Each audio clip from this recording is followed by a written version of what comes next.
Alright guys, so today I'm going to be installing the Toguard CE70. First of all, I'm going to have to apologize for the quality of the mic and probably the quality of the camera. I'm having to use my phone because the main camera is at the moment preoccupied. So what this is a reversing, well, it's a rear view mirror that is digital, I suppose, and it also acts as a dash cam, so it records the front and the rear. I've gotten it mainly because I can't see much out. Well, I guess the boot is up, but usually I can't see much out the boot through that mirror, and actually it's difficult to tell how close I am to the car behind me, and it can be quite tricky to maneuver in this thing, especially how wide. It's just a pain in the ass to maneuver this thing, especially trying to reverse park. As you can see, the view from the rear is not great, and you can't really tell how close you are to someone. At least I can't anyway. So that's what I've gotten this for mainly, but it just so happens to be a dash cam. So it's going to replace my old Toguard dash cam. I had one in the front and one in the rear. So that's going to replace both of those. So I suppose these can go on eBay now. But yeah, I'm going to be installing this mirror.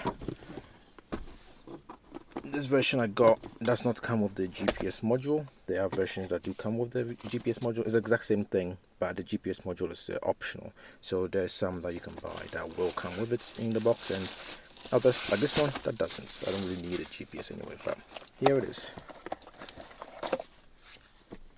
It's very nice. It is quite feels nice actually. It's obviously fully plastic, but it doesn't feel cheap. Then again, I would hope it wouldn't, because it wasn't exactly cheap. And here's what you have in the box. You have the power. You have some hardware to mount it, and the plastic pry tool to install. And that's the reverse camera, 1080p as it says on there.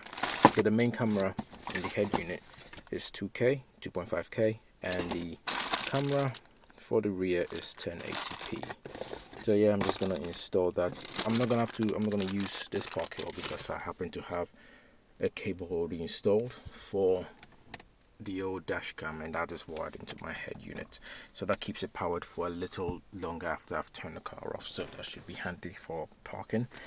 Yeah, so I'm just gonna install this, and I'll show you how it looks afterwards. Alright, so I've run the cable up the top. Oh, I need to hide that a bit better. Right up the side. Morning, mate. All right. Oh, not too bad yourself. Well, thank you. Right, and through there, through here, through the boot. I've connected a reversing wire to my reversing lights, the positive on that, and then camera. I'm going to be mounting it when I put this back on.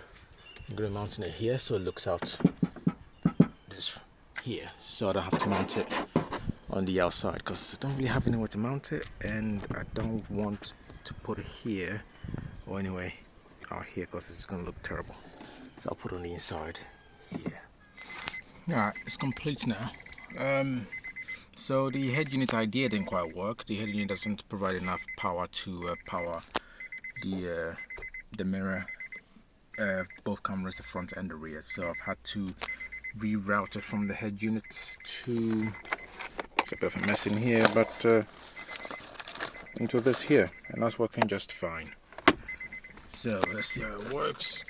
We'll give it more power.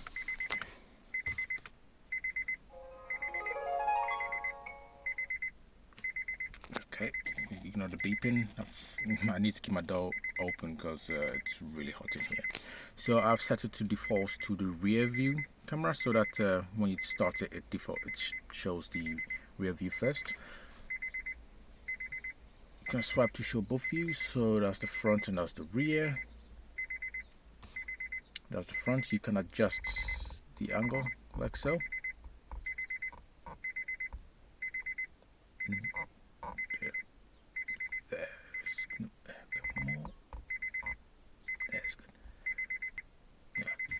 Prefer to have it on the rear view. When you take it into reverse, when you put it into reverse, you get a reverse. view, which is excellent, which is what I need. It's just what I need. Yeah, that's about, man, I can't talk. That's about it really. I installed it there.